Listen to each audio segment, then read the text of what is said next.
a little bit though, because we'll wait another minute or so. I don't see Carolina. Who could send an invite to my council member who I thought I'd sent it to, but Kelly, can you do that? Of course, Mayor Foster, I'm happy to do that. If you Her can email is hollys@yelmwa.gov. hollys@yelmwa.gov. Yeah. I'll send that right now. And your webinar has begun. Thank you. Yeah, we'll wait just another minute before we get started. For those watching, we're just waiting for a member. Michael, are we expecting Joan? Okay. Yeah, I think she'll be here. I have no reason to not expect Councilmember Kathy to try.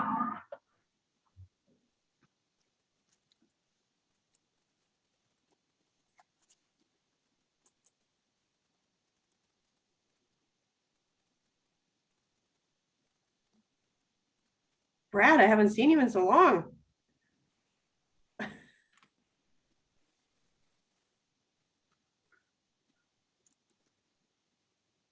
I'll give it till 4:02 and then we're going to go ahead and get started. So Jim has 2 minutes of patience. Lenny and I were just talking about how we've been back-to-back Zoom all day, and my patience is about getting out the other end.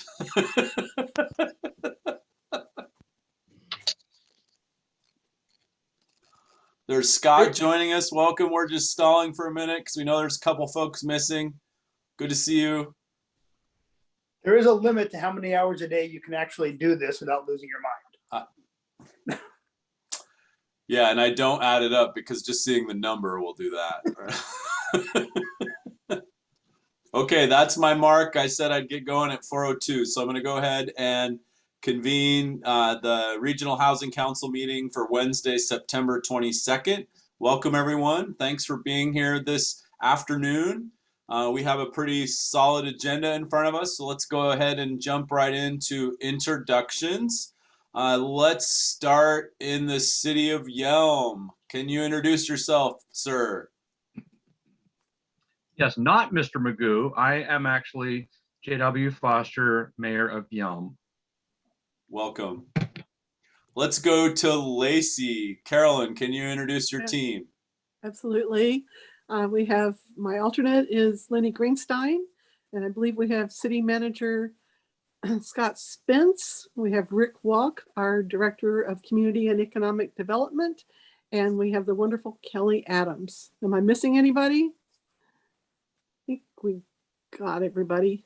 Okay, thank you. Welcome, Lacey. So we'll go next to Tumwater. Michael. Thanks, Jim. Michael Althauser, Tumwater City Council, and I'm joined today by our Mayor Pro Tem Councilmember Joan Cathy, as well as Brad Medrud from our Planning Department. Thank you. Welcome, Tumwater. Carolina, can you tell us who's here from Thurston County? Carolina Mejia, Thurston County Commissioner for District 1. We have Tom Webster, Keely Marino, and Ramiro Chavez, as well as Jessica Stelgis. I don't see any more of our staff on here. Thank you. Thank you. Welcome, Thurston County. Like I said, I'll keep you posted. Oh, did I miss something? Oh, no, that was Carrie. Okay, wonderful. Thank you. And then in Olympia, let's see. I'm Jim Cooper from the City Council. My colleague, Danny Madrone from the City Council. I have Assistant City Manager Keith Staley and Housing Home Fund Director Carrie Ratland. Am I missing anyone? No. Okay. Thank you for being here. And did we miss anyone in introductions? And I know, just so folks know, we have Meg Martin joining us for our item 4, and she can't be here until about 4:15. So if it's okay, if you're okay with the agenda, I'll kind of facilitate around that and keep us moving to the next item if Meg isn't here when we get there. Is everyone okay with the agenda as published? Okay. Yeah. And I let folks know before the meeting that County Manager Ramiro Chavez will do a quick update on the safe parking conversation they're having under good of the order. So. Okay, so that takes us to public comment. I don't believe we have anyone signed up for public comment. Kelly, has that changed since you let me know earlier this afternoon? No, Chair Cooper. Okay, thank you. So I guess I'm looking next for an approval of the August minutes. I'll move approval of the August minutes. I'll second the motion. Okay. Any amendments or discussion? All in favor say aye. Aye. Aye. Aye. Opposed? Motion carries. Thank you. And I believe I have beat Meg Martin to that agenda item. So let's go ahead and move to the next item, which will be Tom with an update on the 1277 funding request for proposals. Tom?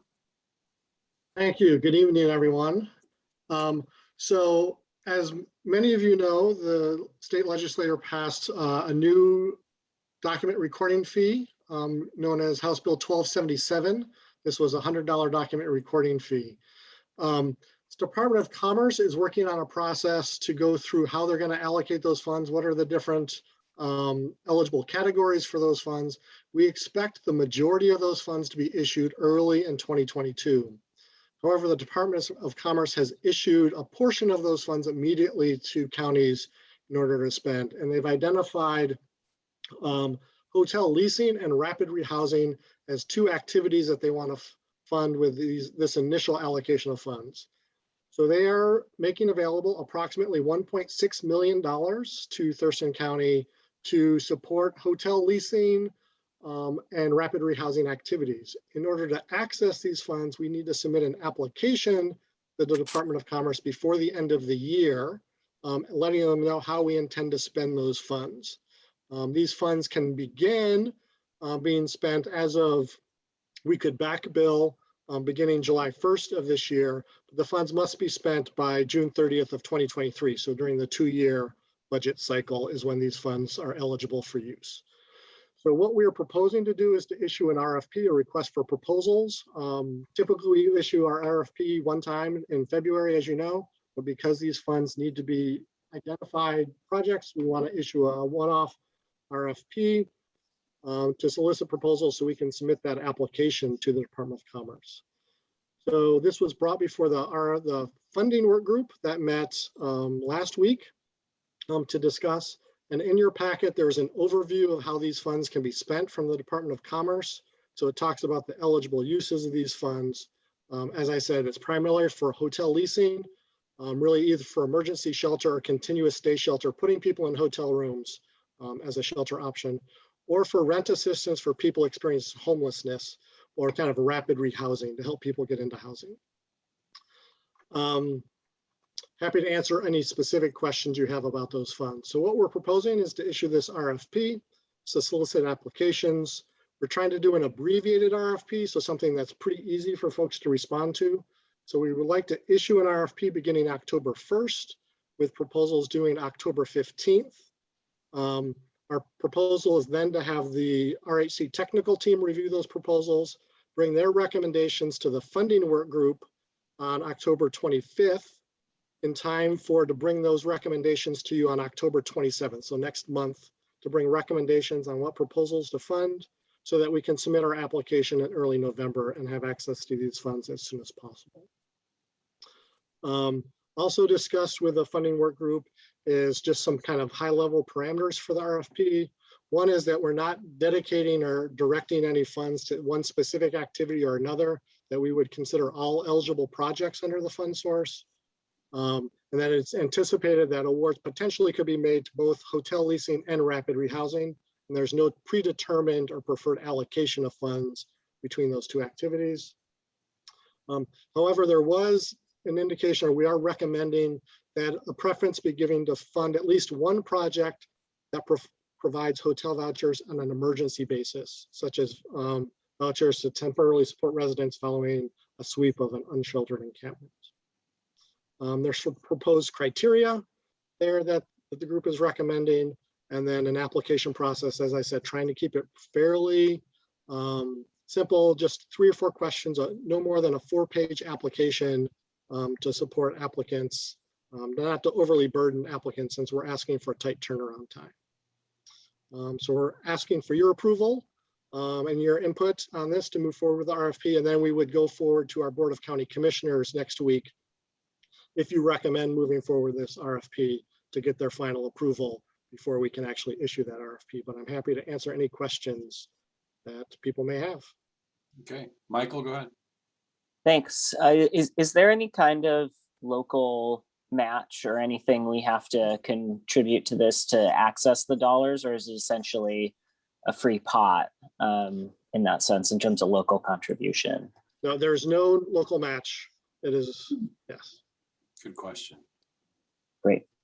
Other That's my only question. Okay. Other questions?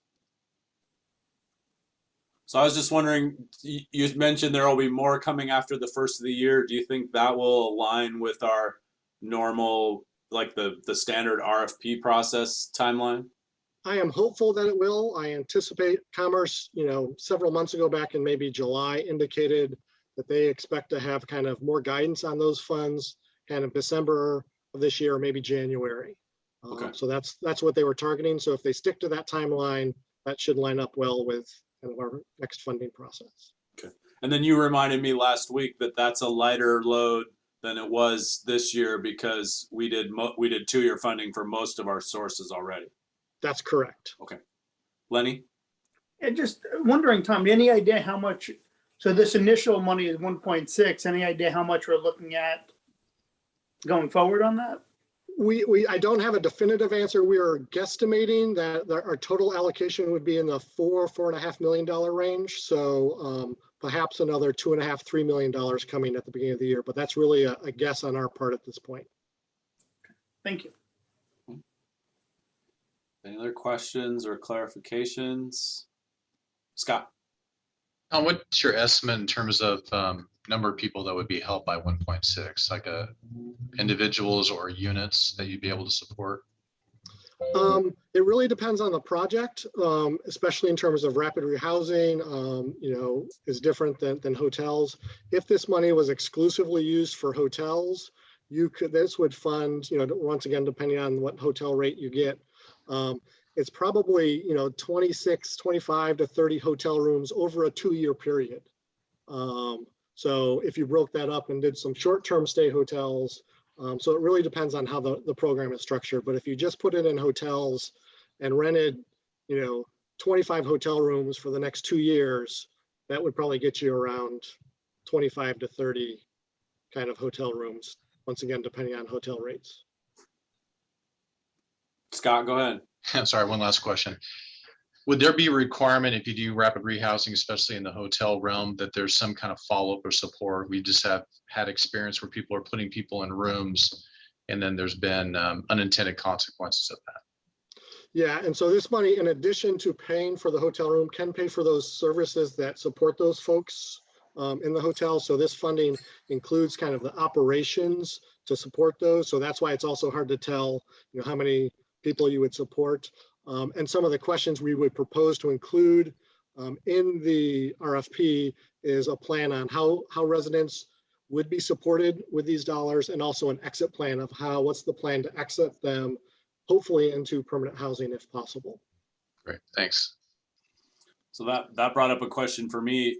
Do we help these providers, or are they already like experienced in like getting the volume rate on these rooms, because they're, versus they're not just going and booking them at market rate on the website, right?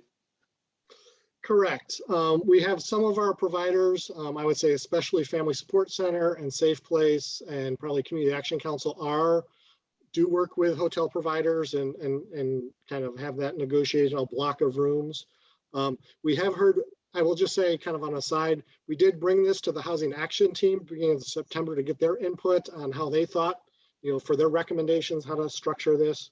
We have heard that hotels are getting a little burned out in kind of serving this population. So I know that's something that some of the providers expressed some concern about, and that's why they wanted greatest flexibility possible with these funds. So I know that was something the providers did raise about just some of the hotels getting, a little burned out serving this population. Okay, that's helpful. Yeah, when you're talking about the numbers in Scott's question, I was like, well, if I was gonna, take half of a really small hotel or maybe the whole of a really small hotel for 2 years, I would want an ownership interest in that company. So, Keith. Thank you, Councilmember Cooper. I just wanted to say that the City of Olympia entered into a contract with the Governor Hotel or the Red Lion literally just this week for hotel rooms for our community court. And we've had a longstanding contract with our crisis response unit. So we're pretty familiar with that work as well. Okay, cool. Yeah, I think to me, just if we have applicants who haven't played in that space, if there's lessons learned and technical assistance we can provide around negotiating those rates, that's really where I was going. Are there any other questions about this? Okay, so then I'm looking for a motion to approve the request for to approve the RFP process for 1277 funding as recommended by the funding group and forward it on to the Board of County Commissioners. So moved. I'll second the motion. Is there any discussion? Hearing none, all in favor say aye. Aye. Aye. Aye. Opposed? Motion carries. Chair, Carolyn. I would really like to commend Tom Webster and staff for putting together an incredibly ambitious timeline and almost single-handedly bringing $1.6 million to us that we wouldn't have had. Thank you for that. Yeah, and thanks to the funding group for kind of rolling with that. I know it's I asked Tom this question on Friday. Like, it seems like we have kind of this steady stream of new RFPs coming at us, and I want to make sure that that's not going to be the regular business of the RHC. And I know this is a weird year. And he said, "Oh yeah, the funding group's talking about that too." So I think we're all on the same page, and we just know there's a lot of anomaly right now, and we'll keep rolling with it. So thanks, Carolyn, for that. Do we have Meg yet? Doesn't appear so. Okay. Okay, so let's go to the technical team permanent supportive housing plan. Tom. All right. So as you know, was it back in May or June? This group tasked the technical team with coming up with a plan for creating permanent supportive housing units using some of the funding, and specifically the ARPA funding that is coming into the county, as well as other funding sources. So, and that goal was to create 150 to 200 units of permanent supportive housing by 2024. So the technical team working with, and we expanded our team to include, we invited Trish Gregory and Natalie Scovern from Family Support Center and Steve Strickland for Low Income Housing Institute to join that work group to get their perspective as providers and developers to help inform this strategy. We have met multiple times over the last several months. We have also met with the affordable housing team to provide them with a draft strategy and get their input. And we have also met with the funding work group to provide we provided kind of an initial draft strategy to get their input as well. So we've done a fair amount of outreach and trying to engage a range of folks to get input on this strategy. So the draft strategy is included in your meeting packet. And so I just want to walk through at a high level kind of what we have come up with, and recognizing this is still a kind of really a strategic framework to use these to move to this goal. So we've outlined the goal. We've also identified the funding sources that we're aware of. That includes the ARPA, the American Rescue Plan Act. That range, as you can see, is pretty broad. We think hopefully it'll be closer to the, I think you need to share your document. All right, I can share my screen. That would be, thank you. Sorry about that. Nope, that's okay. So let me, all right, hopefully folks can see that. So the 8 to 20 million was really estimated as we, depending on what jurisdictions commit. We didn't want to overcommit what of their ARPA funds that the jurisdictions would contribute to this. We do have the $1406 that around 800,000 to 900,000 annually that can contribute to this plan. We know we've allocated the next 2 years of that to the Lehigh Phase 2 project. We have the home ARPA dollars. So the county, as you may recall, is receiving $3 million under the home program through the ARPA legislation. So that's a one-time allocation of funding. And then we have 1277, which are really more can support on the operations end and not so much on the construction, but could support operation dollars. And once again, there's going to be multiple sources or multiple projects looking to access those funds. So that's not really 4 million available just for permanent supportive housing. There's going to be other kind of demands on that money. In addition to those funding sources, we identified a couple others that are out there. There are local incentives. Each of your jurisdictions have incentives through tax exemptions, waiver of impact fees, density bonuses, and especially as you kind of go through your housing action plans and looking to identify those. But those are kind of local jurisdiction specific. We also have community development block grants, funding that potentially jurisdictions could contribute to support some housing activities. The state rapid capital acquisition funds, which are awarded on a competitive basis. The region would need to apply for a specific project to access those funds. And potentially a county home fund. Obviously that has not been approved yet and is subject to further discussion, but it is a potential out there. Just some kind of setting those expectations. We know that RHC funds in and of themselves are not going to be sufficient to fully fund new construction activities, but we're going to need to use these funds to leverage state housing trust fund, low income housing tax credits, or other public and private financing. The group is also kind of recognizing that to maximize the likelihood of receiving those state trust fund or tax credit funds, that it's beneficial to only support one new construction project per application round, which typically happen annually. It would be unlikely for kind of a county to receive 2 projects in the same year. And so you don't want 2 projects competing against each other. So putting forward your strongest project is recommended. Also that the jurisdictions would not serve as the developer or operator. Under this strategy, we provide funding to a developer or operator to implement the projects. And then for permanent supportive housing projects, and we really learned this from Lehigh, is their perspective is operating costs for PSH projects should primarily come from the rent that is collected out of these projects. There may be some gap financing that is needed to fill in operating costs, but the vast majority of operating costs should come from the rents that are collected in these projects. We left the target population fairly open. We did not identify a specific target population for this outside of those kind of population that would need permanent supportive housing.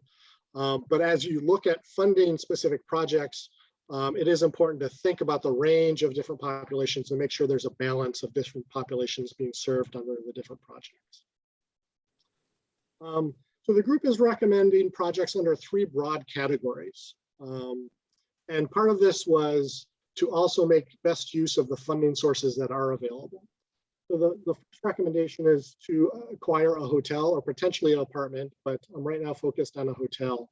The Thurston County, along with City of Lacey, are exploring options for pursuing or purchasing a hotel. And so the group recommends kind of continuing that pursuit. And this is an ideal use for the ARPA funds because those funds need to be spent in a certain amount of time.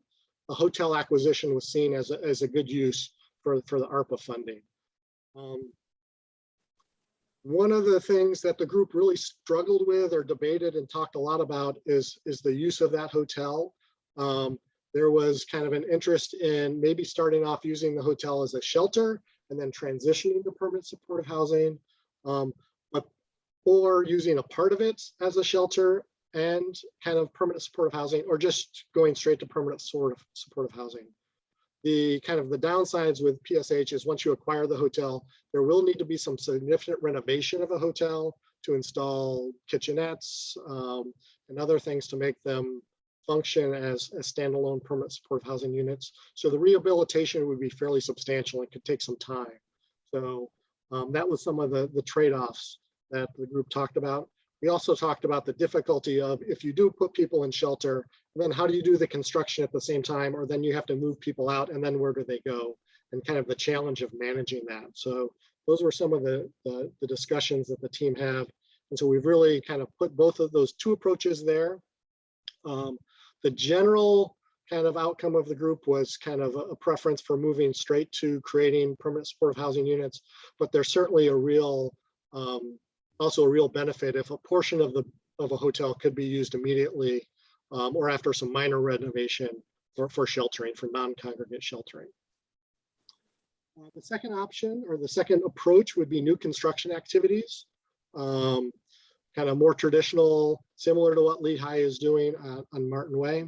So looking at funding, 2 or 3, one permanent supportive housing project for the next 3 years.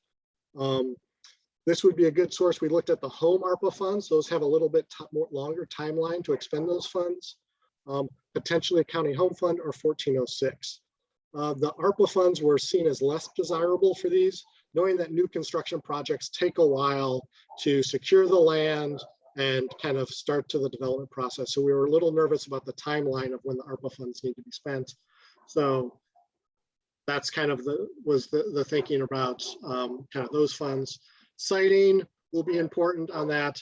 And then one of the things we heard from the affordable housing team was really important to identify the operator of these projects early on in the process. And so they really recommended that we go out early to identify that operator who can help identify a developer or developer operator at the same time early on in the process was a recommendation. So, but we know that new construction projects are expensive and they require a long time to be operational. And some of them fall through. So, you want to have multiple options in your pipeline in case some things do happen because they don't always come to fruition. And then the third option that the group is proposing is one that probably needs a little bit more development, but we wanted to put out is around purchasing existing units. This could be either through kind of, acquiring so many units in existing multifamily property, or master leasing, a 20-year master lease of a group of units that could be used for permanent supportive housing. In the near term, if there's an opportunity that came up immediately, the ARPA funds could be used for that. But for future opportunities, another funding source, such as a home fund, would need to be identified to cover those costs. And so for this, we really recommend contracting with a local real estate broker to help identify property owners who may be willing or interested in selling, kind of in quotation marks, some of their units to be used for permanent supportive housing. The group understood this doesn't create new housing, but it does kind of increase the number, or it's a potential strategy to increase the number of permanent supportive housing units in our community. With that, we've laid out some next steps, continuing the pursuit of an acquisition of a hotel, looking at jurisdiction-owned property. The siting work group has done a little bit of that, but then really going out with a request for qualifications to identify those developers and operators early on in the process. Want somebody who can both rehab and operate a hotel as permanent supportive housing or as a shelter/permanent supportive housing project, as well as kind of for new construction projects. And then also looking at eventually kind of trying to secure a real estate broker to help with kind of item 3. And it was important for the affordable housing team that just even if the RHC secured a real estate broker, that would not prevent or preclude a developer or operator finding their own properties and bringing their own projects forward. They were a little concerned that that would kind of shut them out of that process. The other one I'll highlight for my own, my self-interest is, in implementing this strategy, if the RHC agrees to move forward with this strategy, we would need some additional staff support from the county to help implement this strategy. Right now, to be frank, our office is maxed out in terms of our capacity. So this would definitely take some additional staff time. So we'd look to have discussions about how additional capacity could be to help implement this strategy. And so with that, I feel like talk through that fairly quickly, but hopefully that makes sense.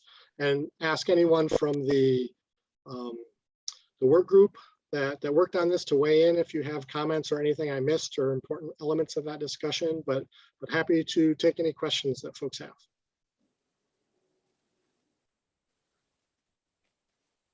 Go ahead, Michael. Thanks. So Tom, in the provision that says that the members won't be the primary developer or operator of the project, I have a question about that. Is one of the things that I sort of have in the back of my mind as, you know, a project that who knows the viability of it in the future. But one of the things we've talked about in developing a community center is potentially also the opportunity to have some housing units on site. We've had, you know, very preliminary discussions about maybe we could have senior housing at the community center if we also have like a senior center component of the community center. That would obviously, the community center, we would, I suppose, be the primary developers of that because it would be a community asset that we would be seeking to build and using public funds for. So would a situation like that, if we were trying to do permanent supportive housing as opposed to senior housing, would that then be precluded if it met some of these other goals? I'm just sort of curious about that provision and what that's trying to accommodate. Yeah, I guess from my perspective I wouldn't say that would preclude anything, that these are kind of general kind of principles. And I guess the feeling of the group is, generally speaking, government isn't a good landlord in terms of wanting to own a property and then kind of manage that. There's a lot that goes into that. We've talked to, one of the things we talked to is Vancouver, Clark County has done something similar. They acquired a hotel and then kind of really, the housing authority took over ownership and then they leased it out to a provider. Because the county didn't want to be responsible for kind of operation ownership of the building.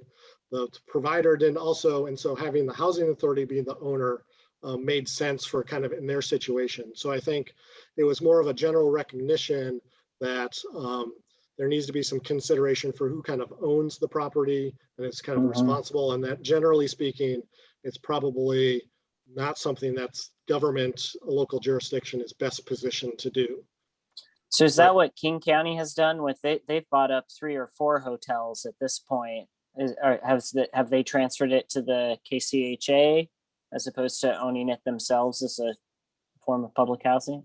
Yeah, I don't know, Carrie, do you know the answer to that question? I believe some of them may own it, but then they're leasing it out, in a sense, kind of leasing that property out is what I believe is happening, but I don't know for sure. Carrie or someone else, do you know the answer to that question? I don't know the answer to the KCHA and Councilmember Althauser's question, but some local examples of, you know, properties that we have donated to, you know, were sold for a nominal cost to nonprofits. I mean, the 2828 property is an example, but so is Pear Blossom Place. So that used to be City of Olympia property that was sold to a family support center. And the same is true with the permanent supportive housing at Billy Frank Jr. downtown. Lehigh operates that. So there's lots of examples of that where we've done that in the past and donated it to a nonprofit partner. And then the other, you know, tax credits, trust fund dollars, I mean, those help ensure too the long-term affordable housing function of the property, in addition to the mission of the nonprofit. And sometimes the terms of the agreement. So with 2828 Martin Way, that was the first time we did an in perpetuity on a property. So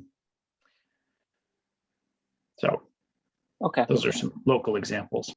Well, and King County created the new Regional Homelessness Authority, and I don't know, that might be more like a lot where it's almost like a 501c3 that's interjurisdictional. So that might be different than a local government owning some. I don't know if I'm on the wrong path there, but I know they have a different overlay that is kind of cool, that it would be cool for us to learn more about.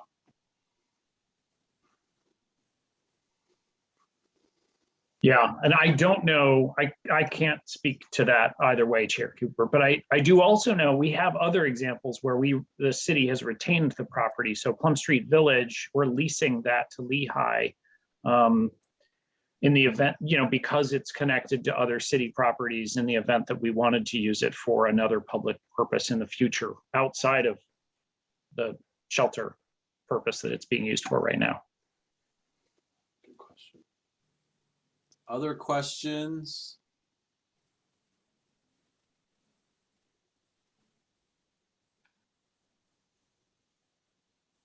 So I have a couple. So I guess under the target population, Tom, talk to me already about how, if you get a contract to do a project with, through the RHC or even the city of Olympia in our home fund, is there a requirement in that the end operator will use the coordinated entry system? There can be. So generally speaking, if someone is receiving, we require folks who receive our funds to go through coordinated entry. So yes, the expectation would be for these units that they would need to go through the coordinated entry system. So then that by default, the target population is the most vulnerable and the most underserved?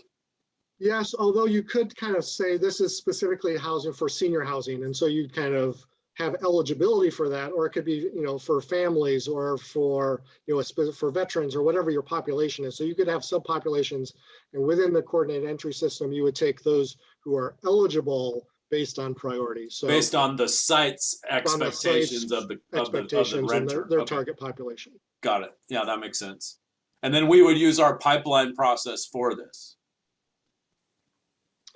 Yes, and so we have our existing pipeline process, and so this would in a sense be a parallel pipeline process, because those projects are still identified to receive our federal home dollars and 2060 dollars. So this would be a separate funding source funding different projects. So that was something else that the affordable housing team also wanted to make sure that those projects that are currently in the pipeline for those identified dollars would not be kind of usurped or would lose their place in line. So in a sense, it would be kind of a permanent supportive housing pipeline and then our other affordable housing pipeline for other projects that are currently in there.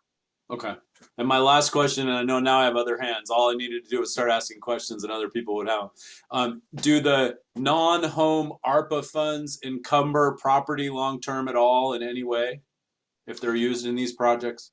We are still learning the rules of those home ARPA funds. So we're still, and so Jacinda may have some additional information. So HUD has kind of put out that this money is here, and there's a series of webinars this fall where they're putting out the rules. Sorry. I assumed the home ones would encumber a property, but just the general fund ARPA money, does that have any?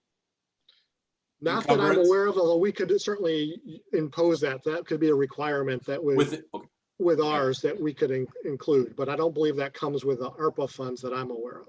Okay, that's honestly, it's a better negotiating opportunity if you don't have those federal dollars. So good. Okay, so I think I had Michael and then Lenny, but.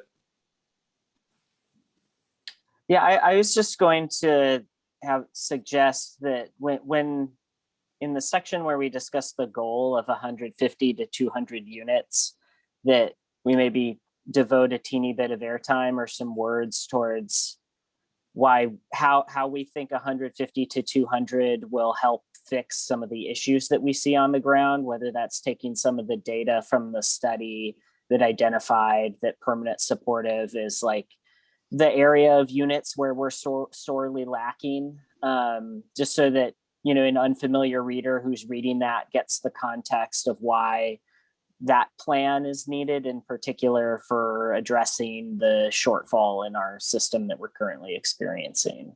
So a few words about the need for permanent supportive particularly, and why 150 to 200 makes sense for both the timeline, the achievability, and the need, I think would be helpful for unfamiliar readers. Good comment. Thank you. Lenny? Just a quick question, Tom. if you say in the hotel example, use any, it doesn't matter the number, say it's 120 rooms, would you be able to use different percentages of those rooms for different targeted groups? So, 30% for veterans, 30% for senior, whatever it is. Could you do that in the same facility, but do different targeted Sure. groups? Okay. Yeah, that's certainly possible. And we would expect that, especially in a larger property like that, there would likely be, a couple different kind of eligible populations. Veterans are an easy one, not an easy one, but as an attractive one for a lot of projects because they come with project-based vouchers that are associated with veterans. And so that is one that a lot of projects, veterans is one population that tends to be appealing to these projects because there's VASH vouchers out there that they can attract to help pay for kind of the rents. And but that's yes, you could that's have how multiple Billy Frank is populations. funded, Lenny, too, downtown. Yeah, and as well as DeVoe 2 or the Catholic Community Services project. So yes, but you could have multiple target populations. Great, thank you. Good question. Other questions?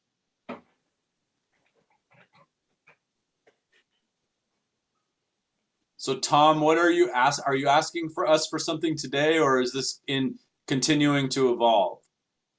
I think what we're asking for and really is kind of your kind of support for this plan. Does this seem to be on track for what you were looking for? Happy to take your feedback. So I appreciate Council Members Althauser's feedback. We'll certainly incorporate that.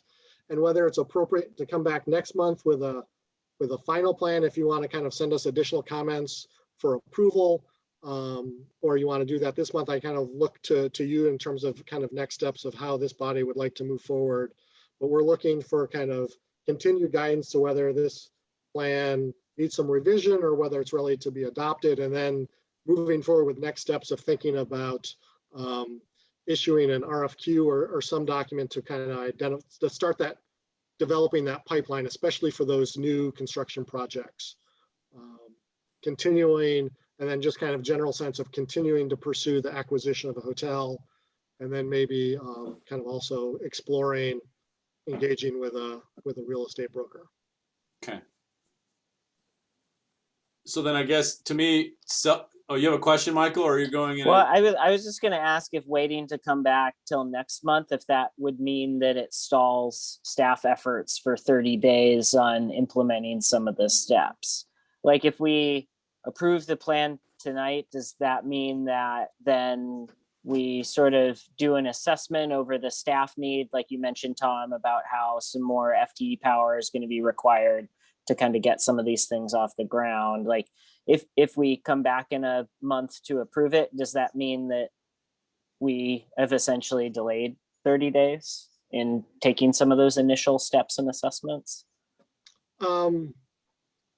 Potentially, I don't think there's any kind of, I mean, everything's pressing, right? Where it's urgent to kind of move forward, but there's not I think the biggest one, and I think the hotel acquisition can continue to move forward. I don't think requires any special kind of approval or authorization from this body, is if we want to apply for the state rapid capital acquisition funds, that application, I believe, is supposed to open up kind of in October, and there'll be a third round later in this year, but I don't know if that's delaying it 30 days has any significant impact for that. So yeah, I don't know if there's a substantial impact by waiting 30 days.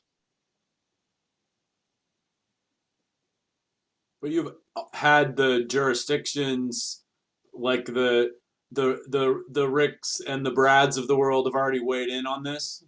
Yes, they were on the technical team. Yeah, I would like to put a word in for the work that Tom did, because we started with a very broad scope of, tell us how we're going to be funding, what we're going to be funding for the next 2 or 3 years. And he was able to corral all of us down into those 2 or 3 pages you saw. So yes, we definitely had a lot of input in the document, and we had a lot of discussions about what went into it. Okay. And I echo Brad's comments, so. Scott, does this answer the questions that your city and your city council have or start to? Well, I think it definitely responds to the initial letter of request. I think we do need more specificity in terms of what's the rest of the partners going to do when it comes to ARPA funds? What's that commitment? Once we start doing large acquisitions, how do we fund those on an ongoing basis? And hopefully the 150 units, although I'm starting to lose count, because I know Olympia's made some inroads in getting to that 150 permanent supportive housing. So this theoretically should be significant enhancement in trying to get more permanent supportive housing units in total to the region. Yeah, so we were beginning, not counting things that were already kind of in the pipeline. So we, in that 150, 200 units, we weren't counting the Family Support Center project that's going to start construction next year, or even Lehigh Phase 2. We were thinking kind of new projects that have not yet been identified. And certainly there's more specificity around this that's needed. So this really is more of a trying to get the framework right, but there's certainly a lot more details that will be needed as we move forward. Seems Carrie, like a what's really that? strong framework to move forward with. Right. Okay. Say that again, Lenny. I was half talking. Oh, I'm sorry. I said I think it looks like a really good framework to start the work from. I mean, I think it's a great starting place. Cool. Carrie, what was that number that you gave us this week for what we've done around permanent supportive? It was. I know I'm frantically looking it up so that I can be sure to get you the right number.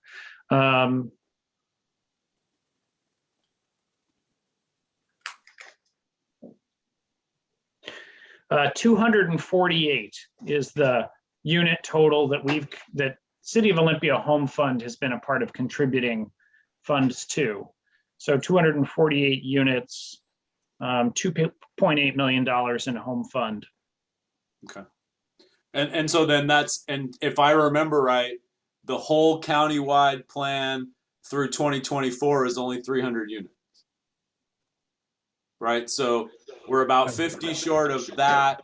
So this is a stretch goal on top of the county plan. Is that correct? And I would look to Keely knows those numbers. Keely, was that 300 in the 5-year plan? Yes, I was nodding. Okay. So we're about 50 short. So we're adding a stretch goal of 100 to 150 on top of that. Okay. Do we need to amend our federal action plans or 5-year plans to be able to use some of those existing funding sources along with this? No. We don't. Okay. No. Okay. Well, so I guess it sounds like there's been a lot of feedback and input on this to the point where we're ready to kind of to say, say it might need some fine tuning, but it's a product that we want to adopt and move and keep moving forward. Does anybody disagree with that? Okay. No, I mean, I had the comment of adding some fluffy language around, the goal of those units, but I don't want that to be the barrier of a really strong work product that it's important to have in place. So I don't have any problem proceeding. Okay. Carolyn or Carolina, anything additional? JW? Nope. Okay, so then I guess I'm looking for a motion to approve the permanent supportive housing stretch plan as discussed. So moved. Second. It's been moved and seconded. Is there any further discussion? All in favor, say aye. Aye. Aye.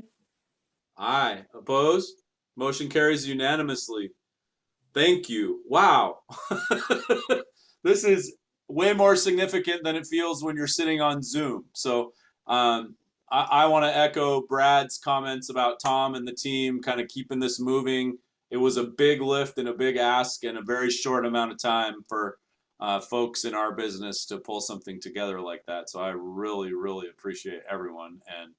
And thank you, Lacey, for asking a question. Thanks. And I'd be remiss not to kind of also shout out to Keely and Jacinda and Rick and Brad, all played a big role, as well as kind of Trish and Natalie from Family Support and Steve from Lehigh. They were very, very helpful to have their input. Scott? Yeah, just clarification point. So because it's somewhat malleable, the plan, I mean, obviously it's a framework. I assume that once it gets updated, it comes back to the body for just final confirmation. Is that the intent? Just more of a logistical question. Well, I was just going to ask that, Tom, go ahead and make that edit and send it out to us and give us a couple days an email. And if we disagree, we can bring it back for a final adoption. Otherwise, we can consider that, because we did approve it as discussed. So that does that make sense to everyone? Yeah. Okay. And then let our jurisdictions know and see what questions there are. Okay. Wow. Anything else on this topic? I have goosebumps. Yeah, I do too. It's significant. Well, I think the big thing right now is I think Scott just said this is dial in what ARPA we're all bringing to the table, and I know there's a lot of project moving parts right now. But if we could dial that in sooner than later from each jurisdiction based on this plan, it would really help with the path forward around the planning to get things done. So, I guess the only other thing that's unresolved within, I mean, a lot's unresolved, but Tom, is there an idea around the staffing? Is the technical team talking that through right now? Is there any help you need from us around that? No, I'll have a conversation with Ramiro about that, and maybe we can have a discussion and come back with some thoughts on how to move that forward. Okay. Well, and I think if once you have a thought, let folks know, because I mean, I'm trying to not promise anything. It's probably feasible within the ARPA carve out to have a little bit of admin in there to get these projects done, right? Keith, is that an okay statement for me to make? Yeah, okay. Because it's allowable. Okay. So I think I'm going to go back to Meg Martin. Is that right? We're going to talk about the Interfaith Works letter that's in our packet. So Meg, welcome back. Hello, everyone. Tell us what you've got. Well, thank you so much for having me, and I apologize that I was late to the meeting today. But I am here today to give you a bit of an update on our development project at 3444 Martin Way that you also generously supported around this time last year to get us the opportunity and the structure to purchase the property and envision a innovative building to get built there called a sprung structure, a modular building. And we are still on track to make that happen, albeit much slower than we were hoping for.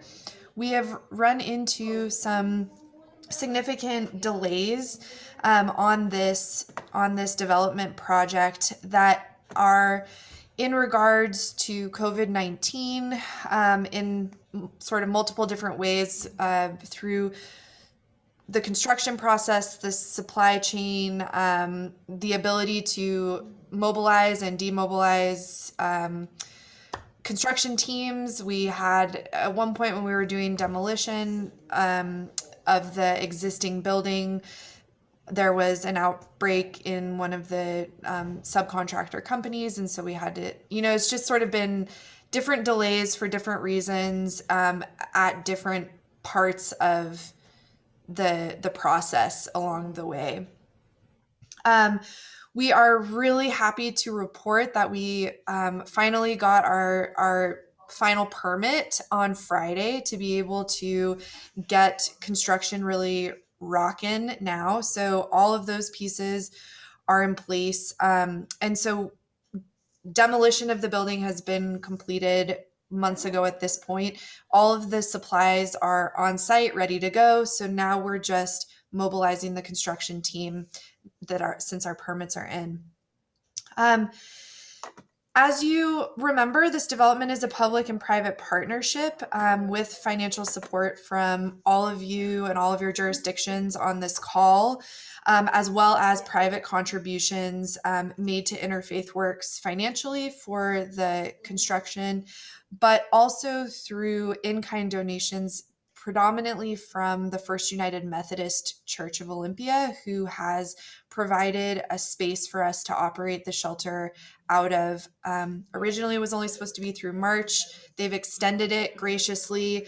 And when I originally came to the funders group last week, we thought we were going to have to be leaving First United Methodist. And so I was going to originally come with a much larger ask to help make sure that our folks weren't displaced. And that very night, by some sort of stroke of whatever you call it, the First United Methodist Church offered us another 2-month extension. So we are going to be able to stay there through November. But due to the delays and changes in supply chain and construction costs, we are looking at a gap in materials, submittal revisions, and construction that totals $182,560. So I'm coming here to you all today to ask for your support in getting this project over the line. And thank you so much for everything that you've already done to get us to this point. I'm happy to take any questions if anyone has them. And Chair Cooper, if I can just jump in with a little more context of this. Meg did go to the funders work group last week with her proposal. And so the funding work group did consider her full proposal. And so there is a recommendation from the funding work group to use a majority of the $200,000 of emergency funds that was set aside during the RFP process last year to support this, with the hope that those funds could be replenished at some point during the year. But that was the recommendation from the funding work group, and I look for members of that funding work group if they want to add any kind of context to that. But this was brought before the funding work group last week as well. Okay. So before I open it up, Meg, I just want to clarify the dollar figure, because in the second page it says 187,559, but in the letter it says 182.60, so, or 182,560. So I just want to, is it the 182 or the 187? Oh, sorry about that. Let me just hang on one second. Just so we don't short you. No, I appreciate that. Hang on just one second. Let me pull up this other piece. Oh wait, maybe.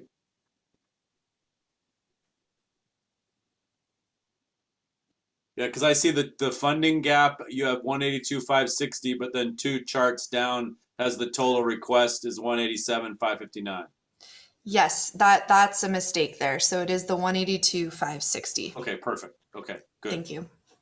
Michael. Thanks. My sort of question is around the $200,000. I guess I'm just curious how staff feel we are, how strongly we feel about how well we're prepared for what could be a really challenging winter. And if we're looking at using emergency funds, are we anticipating any additional asks or need for those dollars to help get through hazardous weather in the winter? It seems like every year, every other year, there's an ask for some more funds for emergency shelter during the winter time. And I'm just kind of want to anticipate, if we can, if there will be other demands, or if those dollars were pre-programmed in any way or expected to otherwise be spent. So I'll weigh in and say we have a set aside in a contract specifically for hazardous and cold weather that we have utilized. So it is, to be honest, it's always a little nervous to spend your emergency fund kind of in that first month of the new year, of the new program year, for these funds started September 1st. This emergency fund is kind of September 1 through August 31st is the program year for these funds. So it does always provide a little hesitation to kind of spend them kind of early in the year. With that said, the last couple of years, the money we have set aside for cold and hazardous weather has been sufficient. So we've not needed to kind of tap additional money specifically for hazardous weather. We do occasionally get requests for emergency funds. I will say, kind of as a reserve emergency fund, we do have a 2163 fund balance, which is we've dipped into a little bit this year for the scattered site program. There continues to be I would say a strong balance there, that in a real reserve, real emergency could also be dipped into on a really needed basis. It's not been identified, but there's some extra funding there if in a real emergency. Okay, thanks. My other question I had was for you, Meg. So come to November, are you expecting the structure to be built, or what happens come November? Yes. So also on that last question that you had, something to note is that this facility will most likely be the spot for hazardous weather code blue response, because traditionally we would do overflow at First Christian Church, but we won't be able to do that at that location this year. So that's part of the benefit to the system overall of this building, is that there's a flexibility there to be able to do overflow for hazardous weather, or just kind of have that in our pocket as a system of a flexible use building. And then November, so where we're at now today is that if we can, we're trying to get the surveyor out there literally today to mark the property so that heavy construction can start Monday. If we're able to get construction going next week, that will bring us until the end of October, where the building could get occupancy, because that's, again, the benefit of this is that it really takes about 2 weeks to get the building up once all of the site prep and everything is done. And so we've done a lot of that demo and the site prep already. So I think we're going to see it move really quickly. But First United Methodist gave us through the end of November to give even a little bit more of that wiggle room. And so we're really doing everything we can to get it within that time frame. And getting those final permits last Friday was our last big hurdle. Okay, thanks. Other questions? So Meg, if I'm tracking, that means you're opening 2 new shelters in the same month. How is it, just want to, tell us a little bit how you're thinking through that from a staffing perspective, and being able to pull that off as an organization, and to make sure the ask matches everything you have overlapping. Also 65 apartments. Right. Don't forget that. Yeah, so it's definitely a lot. But I think that's why we,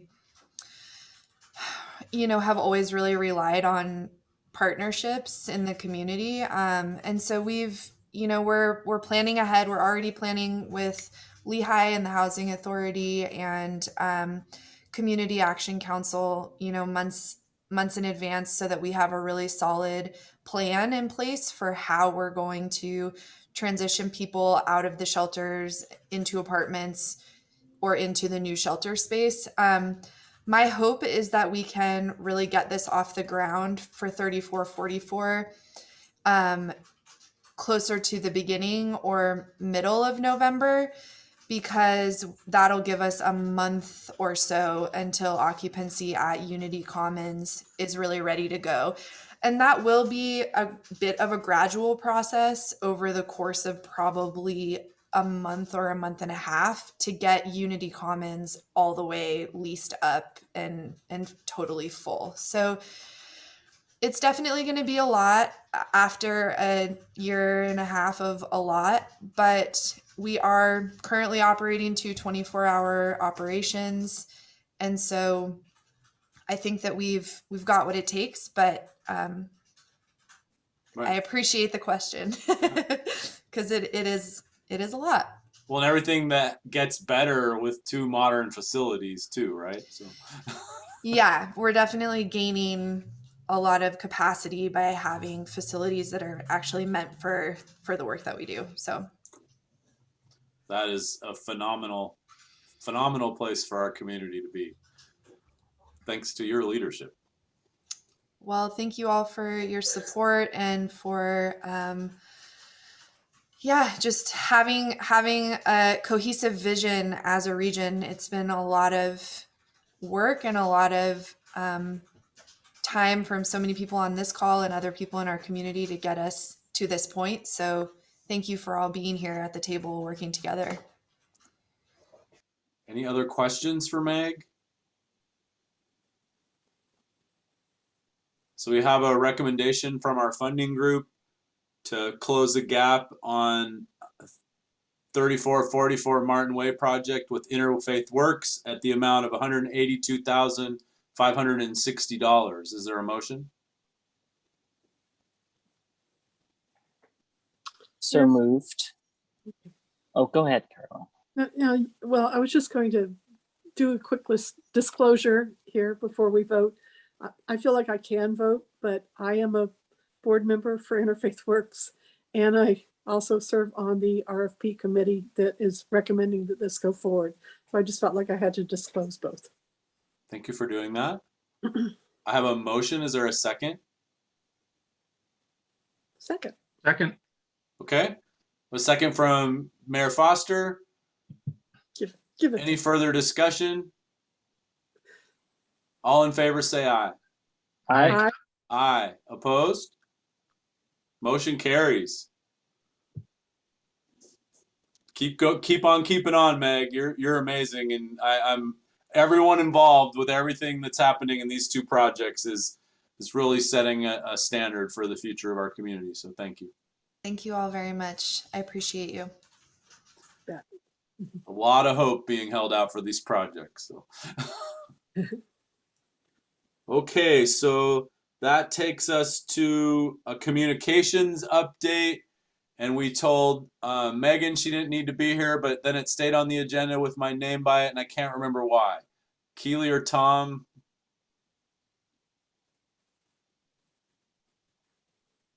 Megan was going to pop on to give a quick update. So I think it'd be fairly brief, but I believe Oh, she is here. Sorry. No, she's here. that's right. Okay, good. Megan. She's on the attendees. Kelly.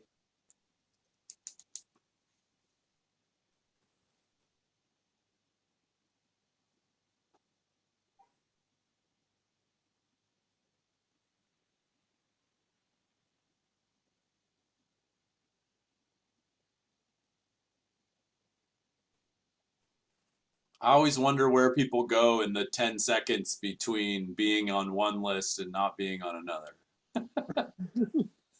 Megan, welcome. Hello, everyone. I didn't actually have an update. I was just going to be available if anyone had any questions. We are making progress with our communications plan, and I will have a logo hopefully to you at the next meeting for review again. Okay.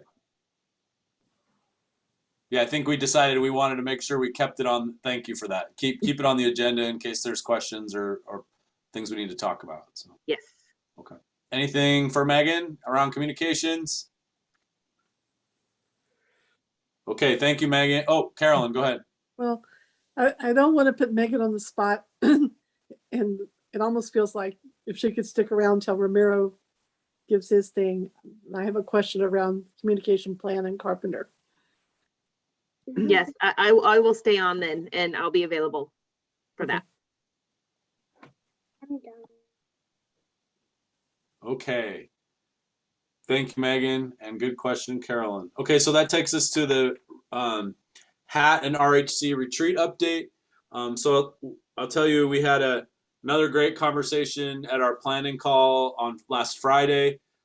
We are, now 2 meetings in of having the HAT leadership and subcommittee chairs as part of the planning meeting. So we're doing our agenda in the first half hour, and then spending some time with them to continue this conversation. And I'll just say that's already showing opportunities for partnering long term. I want to be really clear that this discussion, as we've talked about, is about how to have a formal connection between the housing folks under the hat who are doing a lot of really good and strong work. And it's not in any way about Thurston Thrives. So, I know there's some perceptions floating around in the community. The conversations that Carolina and I have, and Keely and I have had with the HAT subcommittee chairs is we want to explore the possibilities and figure out the right fit for the situation we have.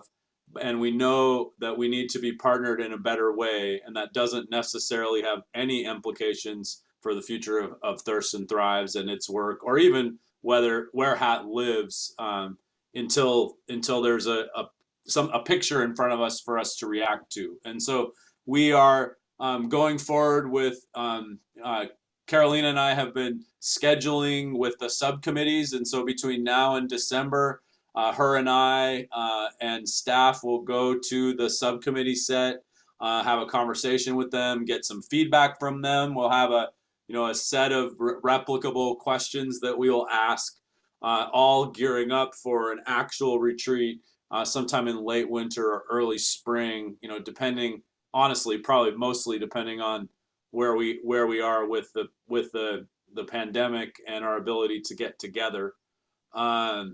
But those conversations with the leadership have gone really well, and I think there's a lot of excitement for what the world of possibility is into the future. So that we're doing a lot of scheduling, and I just want to appreciate Carolina and Sarah and staff for kind of helping wrangle us into getting into those meetings and making sure that one or both of us can get to them all, because even I didn't think it was as much as it was until I saw it all in the email Nicole sent in one place. So Nicole, we really appreciate you as well. So any questions on our retreat path? So are you thinking early April in terms of a potential date, something not during the legislative session? That's sort of what I'm hearing. Yeah, I mean, I find it hard to believe that winter's going to yield much change in the situation we're in based on what I'm reading. Though I know Shelley, who's on, and everyone involved in the public health effort has a lot of different hope, and we have to do our best to support that. But I think that's starting to feel like a realistic timeline. Michael, you're in short session, right? Yeah. Okay. 60 days.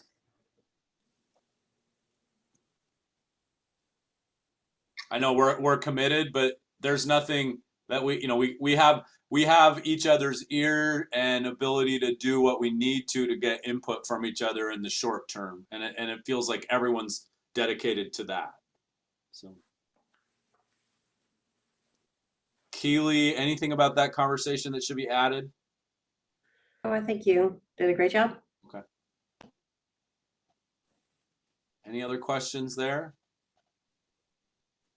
Okay, great. So we have about 15 minutes left. I'm gonna give Romero the time he needs to give us an update under good of the order, and then we'll see what we have left before we depart. Romero. Good afternoon, and thank you very much for the time. And let me begin by outlining the need. I think all of us are aware of the need and the present issues that we have around St. Peter's Hospital related to the RVs.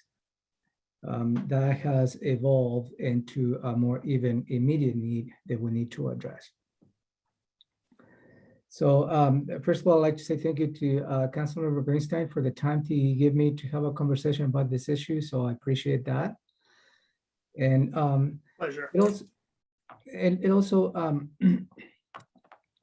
so the most pressing issue at this point is we need to relocate 15 to 20 RVs because they are taking over some of the parking areas to some of the medical offices that support the hospital.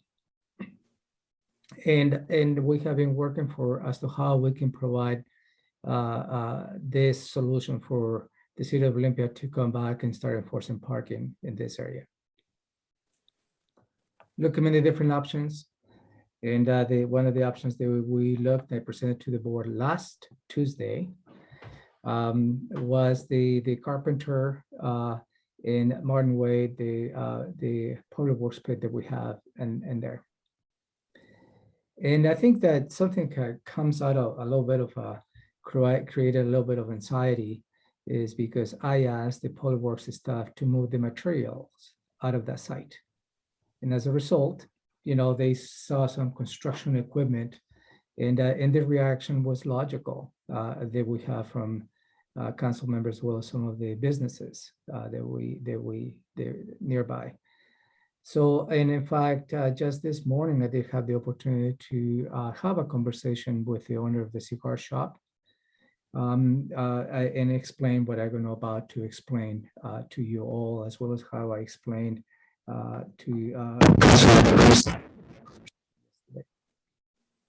when I presented to the board this proposal, it was on a temporary basis, and a temporary basis in which we can utilize this site to address the need of this 15 and 20 RVs. Also, I presented to the board that my responsibility is to provide a long-term solution in cooperation with the city of Olympia. And the long-term solution to this is we're looking with the city of Olympia to purchase a property in the Stoll Road. It's off of 107, which is located within the city of Olympia boundaries. So looking on the two-step process as I see it, we may move this 15 to 20 RVs to the carpenter site. At this point, we're looking as to how we're going to be providing all the necessary services. City of Olympia is willing to provide the garbage as well as sanitation. And also internally, we need to go through a land use application because we need to go through that process. And also we need to make sure that what individuals or what RVs are going to be moving into the site. It is going to be very strategic and it's going to be selective. And I believe at this point, what we're looking is perhaps senior citizens who are using the RVs, they might be putting into the Carpenter and Martin Wade site. There is a lot of work that needs to be done. And Councilmember Cox talked about the communication plan. I just had a conversation with Megan. I just reviewed this morning today a draft communication plan because that is important. As I explained to, I believe, Mr. Brown, the owner of the cigar shop, rest assured that we're not going to be showing up with RVs one night and everything will be in place. That's not the approach that we're looking at. For me, I have the obligation to the board to make sure that we have a strategy behind all this. And the strategy behind this, and again, is a temporary location, maybe 6 to 7 months until we have the opportunity to purchase this property in Stoll Road, do whatever needs to be done in this property in order to move not just those 15 to 20 RVs, but the rest of the inside road location, the RVs to this new location. But on the back end, as I explained, I believe there is a commitment from the city of Olympia to enforce the parking because that has to be essential behind all this plan. If we address the inside road issue as a whole and the long term, the enforcement of the parking has to be essential because we're not going to go back to the same issues. And that is probably what I believe the board has entrusted me to continue with this conversation. And I'm hoping to have an MOU with the city of Olympia just to make sure that we understand what the roles and responsibilities of this overall approach. There is obviously the hospital is in a pressing need for us to do something. And they have also offered financial support to this plan. And that is also brings to the table a more holistic or more regional approach to how we need to address this issue. So there's a lot of stuff that needs to occur. Communication strategy is key. Working on that, working on the project fact sheet with Megan as to how all of us can understand what is it that we're planning to do in coordination with the city of Olympia. But at least for me, as I presented to the board last week, we have to do something. The do nothing is no longer an option. And whether we're going to go through the path of litigation is one thing that perhaps some others may litigate, the no action by local jurisdictions or not. But I think from where I'm sitting, I think it's something that we need to take the steps to address this issue. And I believe if this plan materializes the way I envision, or we envision with the city of Olympia, on that two-step process, may be something that can work. And I hope that when we get to that point, we have the support of the RHC, because this original issue is a regional hospital. They provide regional services to not just the Thurston County citizens, but beyond the boundaries of Thurston County. But also all of us understand the perils that we currently have in terms of emergency response and the delays they have the ambulance getting to the ER. So the issue in front of us is right here, it's right now. The solution that we need to come up with is behind us already. So we're already behind the time. So that is what I'd like to provide with you is I know that when I asked Public Works to move the materials, they created that sort of an anxiety. And I understand that, I totally understand it. But we need to be mindful. And the mindfulness behind what I explained is making sure that we have a coordinated effort with the city of Olympia at this point, and not just in this short term, but also in the long term. Questions?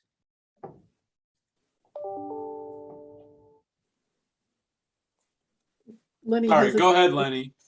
Thank you.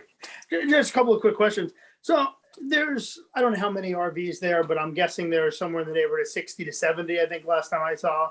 I'm just curious, how is moving 15 or 20 of them going to help emergency access at all for ambulances? Are they still going to need to go around? I mean, is it going to? So the emergency access is the long term.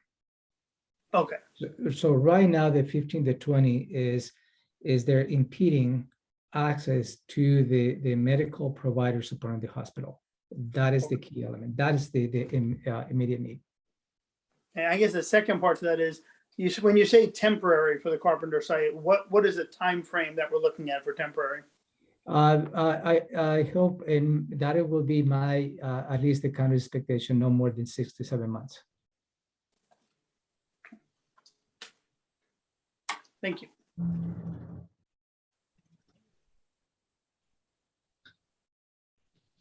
Yeah. When does the outreach begin, Romero?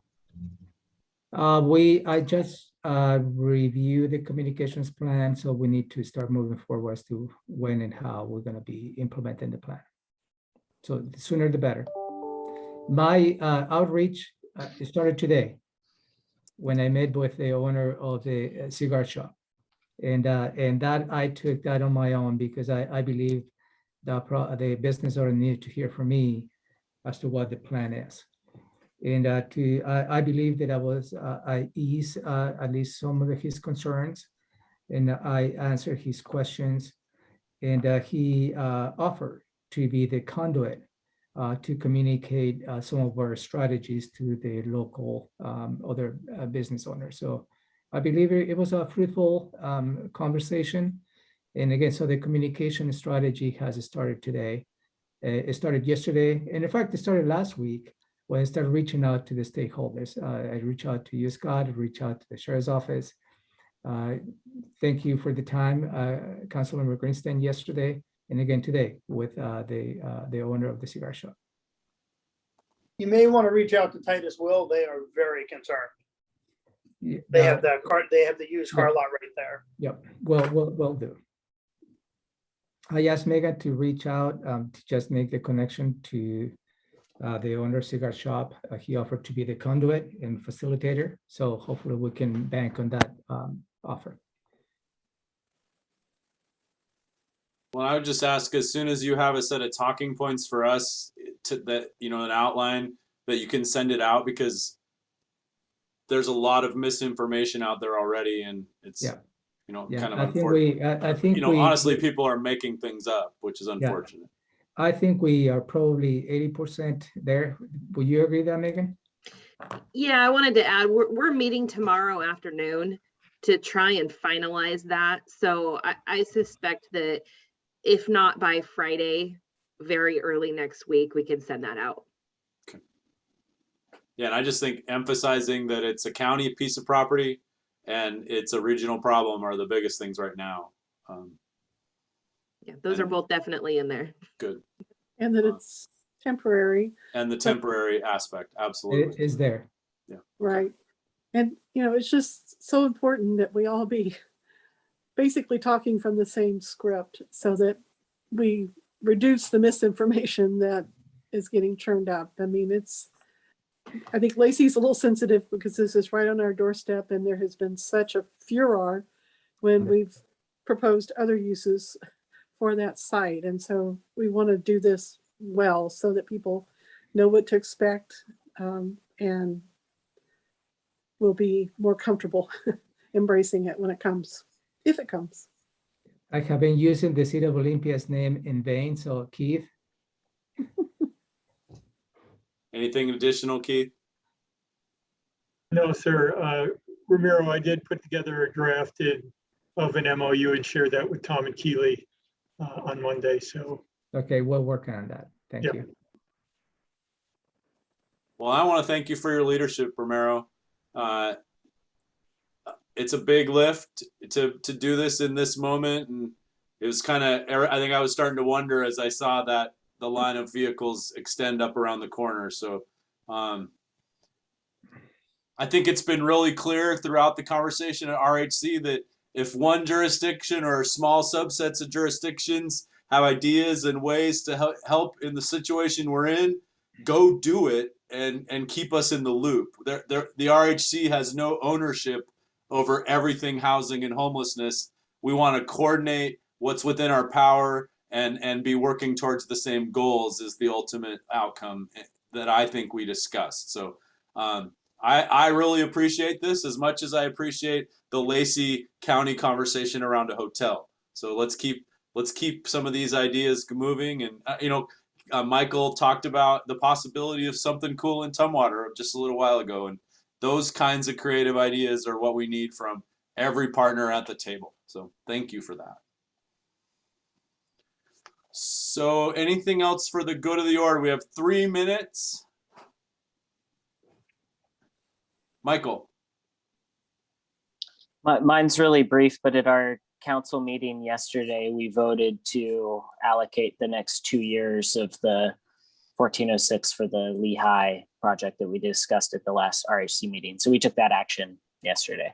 We did it on Tuesday, I think, or last week. I was gonna say Tuesday was yesterday. Yeah, sorry. We were last Tuesday. I can't even keep track. So.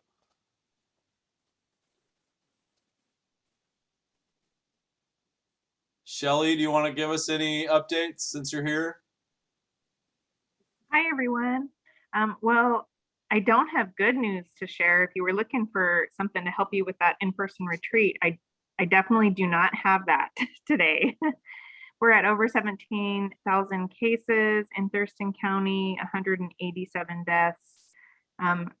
Really high death rate, as you have probably seen in the news, representing a quarter of all the deaths in the last week in Washington State, occurring right here in our hospitals. And our hospitals are at 110% capacity actually today.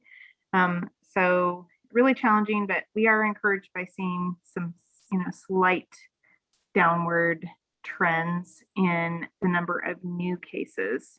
That's not impacting our healthcare system yet, and we're still waiting to see the impacts of in-person learning and Labor Day holiday to really determine whether we're downward trending on this curve or not.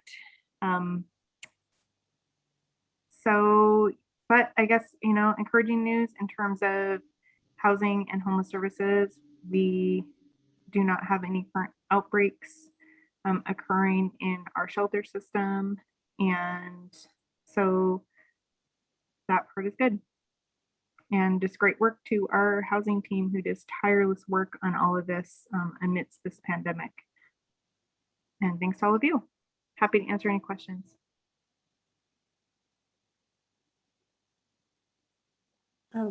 Shelley, JW and then Carolyn. Thanks. Hi, Shelley. Hi, JW. Hey, how's our vaccination rate going in the county? Are we seeing a corresponding increase in that? Yes, our vaccination rate is slowly but steadily improving.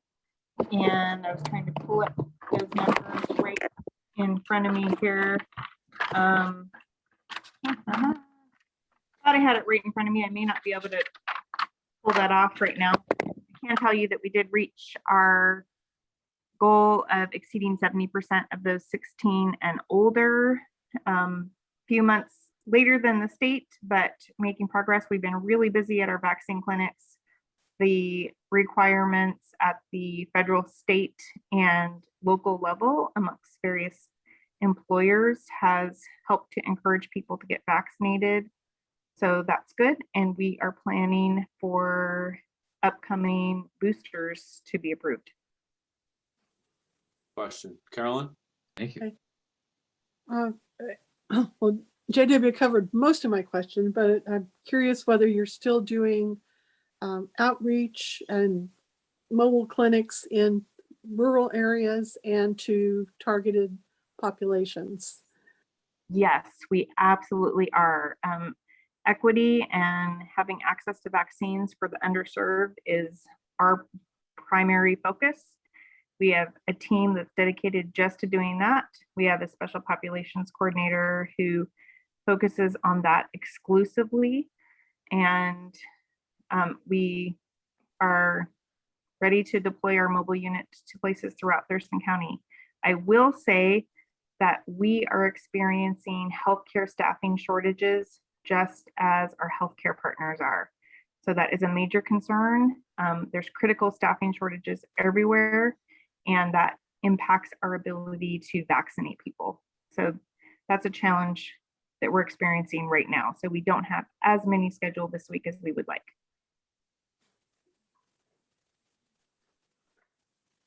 The question I've been getting is, this hospital load, and to the point Romero made a few minutes ago, we're a regional hospital. Do we have any sense of, how much of the death rate and the hospital load are folks who live in Thurston County originally? Is that a number that's tracked? Yes, that is a number that's tracked, but we don't have it available in real time. So we get that information when the death certificate gets submitted to our department as the registrar for vital records. And if they are a Thurston County resident, that death certificate comes to us. If they are a resident of another county, then that death gets recorded in another county. So if let's say a resident of Lewis County that was at Centralia Providence and got transferred to St. Pete's ICU, that death would ultimately be recorded as a Lewis County death, but that may not occur till several weeks later. So in terms of the most recent deaths that we've reported this week that occurred at Providence, we do not yet have the breakdown of their county of residence. Okay. Well, that's a helpful explanation. Like there's a reconciliation process based on home of record that happens later. Yes, there is. That's helpful to me. Okay. Thank you, Shelley, and thank you to your team and everyone that's working on the ground, in healthcare and in related work. It's an impossible conundrum for sure. So I appreciate you, and I know we all do. So thanks for being here and giving us this few minutes. Thank you so much. Okay, we're over time, but anything else burning? Okay, thank you, everyone. This was a big meeting. We are adjourned. Take care. Thank you. Bye. 2 big ones in a row. Woo.